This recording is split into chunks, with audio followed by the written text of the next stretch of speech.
ஒரு நபர் ஒவ்வொரு ஆண்டும் அதற்கு முந்தைய ஆண்டு சேமித்த தொகையில் பாதியை சேமிக்கிறார். 6 ஆண்டுகளில் அவர் ரூபாய் 7,875 சேமிக்கிறார் எனில் முதல் ஆண்டு சேமிப்பு என்னன்னு கேட்டு முதல் ஆண்டு சேமிப்பு தொகை நாம் எக்ஸ்ன்னு எடுத்துப்போம். அதற்கடுத்த ஆண்டு வந்து அதில் பாதியில் சேமிக்கிறார். அப்போ x/2. அதற்கடுத்த ஆண்டு அதில் பாதி x/4. அதற்கடுத்த ஆண்டு அதில் பாதி x/8. அதில் பாதி x/16. அதுக்கடுத்த ஆண்டு அதில் பாதி x/32.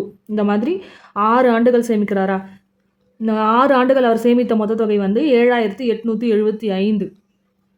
இப்போது இதுக்கு எல்சிஎம் எடுக்கணும். எல்சிஎம் எடுத்தால் நமக்கு என்ன கிடைக்கும்? 32 கிடைக்கும்.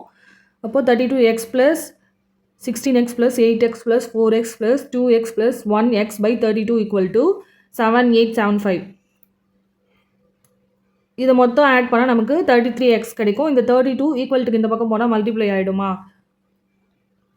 7,875 × 32 இந்த 63 ஈக்குவல்ட்டுக்கு இந்த சைடு வந்தால் டிவைடில் ஆகிடும் /63. 14 மீதி 3 7 5 35. 3 ஆண்டுகள் கேன்சல் பண்ணுறோம். 3 3 2 3 3 9 மீதி 2 3 71 3 5 15. திரும்பவும் 3ஆல் கேன்சல் பண்ண என்ன கிடைக்கும்? 3 1 3 3 2 6 3 5 15.